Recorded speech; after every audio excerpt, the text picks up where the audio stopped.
Vous n'êtes pas content? Triplé. Oui les amis, victoire du Real Madrid face à Valladolid. Effectivement, c'est le dernier du classement, mais il faut le dire. Aujourd'hui, Mbappé a été sensationnel. Triplé pour Kylian Mbappé. 4 points sur l'Atlético Madrid. 10 points provisoirement face au Barça qui joue demain. Mais que demander de plus? Il faut demander quoi de plus en fait? Tout simplement, aujourd'hui, c'était un match sérieux du Real Madrid. Un match sérieux des attaquants, sérieux de la défense.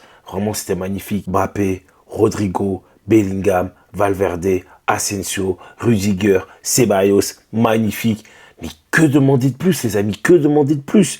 Tu partais déjà très mal, déjà depuis fin 2024, avec à peu près 8 points de retard sur le Barça. Et là, tu en as potentiellement 10 qui jouent demain. Comme d'habitude, les amis, vous connaissez déjà la chanson. On va parler du match, vous inquiétez pas. Surtout, comme d'habitude, on n'oublie pas de s'abonner. Objectif 2000 abonnés les amis, on va le faire ensemble, il faut vraiment qu'on y aille à fond pour les 2000 abonnés. Surtout n'oubliez pas de liker et lâcher un petit commentaire et n'hésitez pas à partager à vos amis les amis. Parce que je sais qu'il y a beaucoup de Madrilènes, il y a beaucoup de Madrilènes, n'hésitez pas à partager la vidéo, à les ramener, on est bien ensemble, on se la coule douce et on va parler du match tout de suite. Bon les amis, fin d'année 2024, les Barcelonais nous ont moqués, ils nous ont beaucoup moqués, ils nous ont rionnés, ils sont foutus de nous.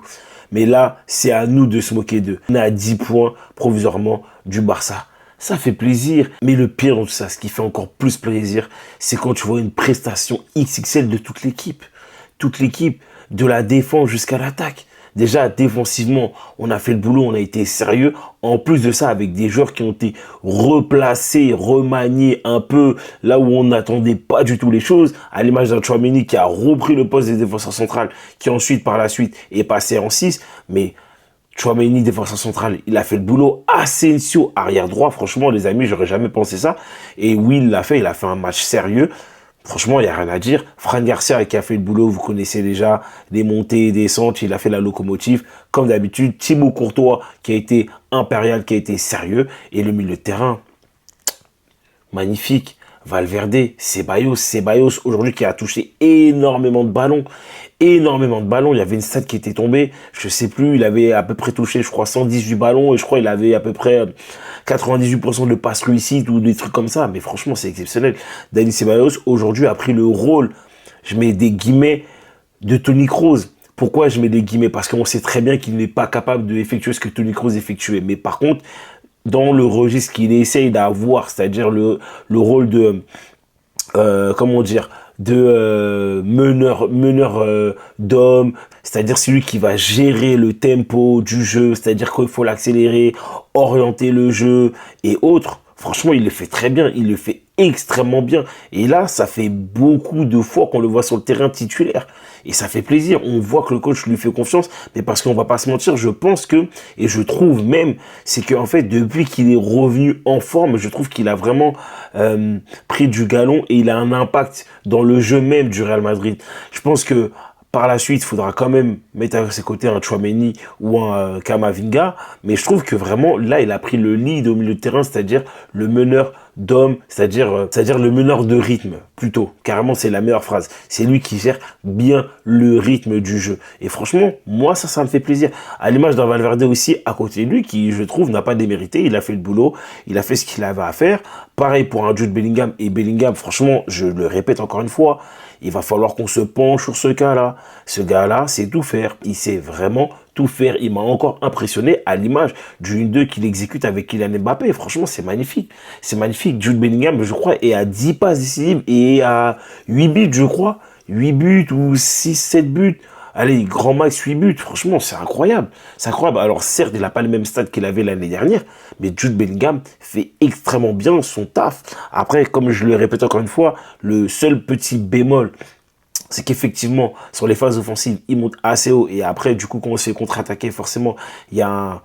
Voilà, il y a beaucoup d'espace parce que par moment, Valladolid, je les ai vus jouer en transition rapide, mais surtout, ils jouaient intelligemment la transition, c'est-à-dire qu'ils cassaient les lignes sur des passes au milieu de terrain. Et ça, pour moi, ce n'est pas normal, mais parce que je pense que par moment, Le milieu de terrain est mal replacé, mais sinon, quand on enlève tout ça, Jude Bellingham, franchement, il est exceptionnel à voir jouer.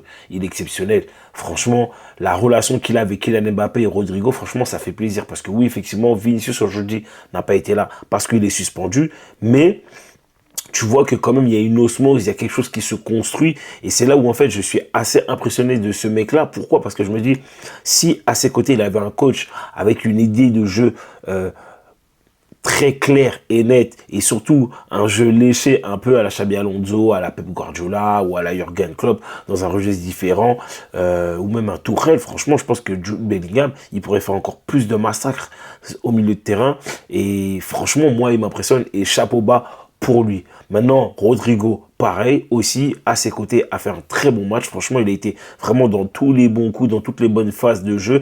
Il a vraiment proposé, il a créé du mouvement. Il a été très bon dans ce registre. Mais le pire, c'est Kylian Mbappé, les amis. Mbappé, aujourd'hui, il a tout fait.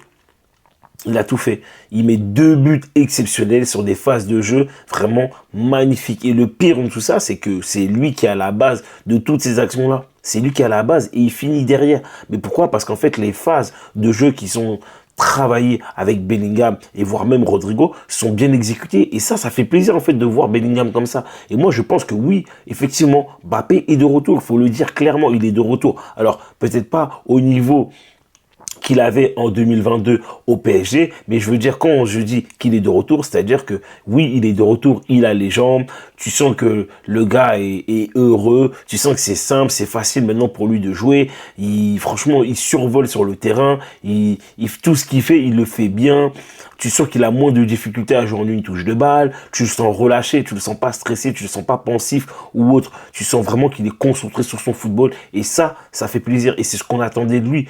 Il y a pas à dire, c'est ce qu'on attendait de lui. Et quand Vinicius n'est pas là, c'est lui qui prend le lead, en fait, en attaque. C'est lui qui prend le lead. Alors, je sais que peut-être ça va pas plaire à certaines personnes parce que je dis qu'il prend le lead, parce qu'ils auraient préféré que Rodrigo prenne le lead ou Bellingham autre. Moi, les gars, cette guéguerre, c'est pas pour moi, je m'en fous. Moi, ce que je dis juste, c'est qu'en fait, quand Vinicius n'est pas là pour marquer les buts ou effectuer les passes décisives, eh ben, c'est Mbappé qui est là pour effectuer les buts et recevoir des passes décisives de Bellingham, voire même Rodrigo. Et Rodrigo, oui, on n'a pas oublié, dans l'autre match, il a été décisif aussi par les buts et par les passes. Mais ce que je veux dire, c'est que là, quand même, en 5 matchs, Mbappé, il a mis 8 buts. C'est quand même pas mal, j'ai envie de dire, c'est quand même pas mal, et on sent que vraiment, il y a une montée en puissance de sa part, et moi je pense même que là, il n'a pas encore atteint son plafond de verre, et qu'il y a vraiment une grande marge encore pour qu'il atteigne vraiment son maximum de son potentiel, honnêtement, moi c'est ce que je pense.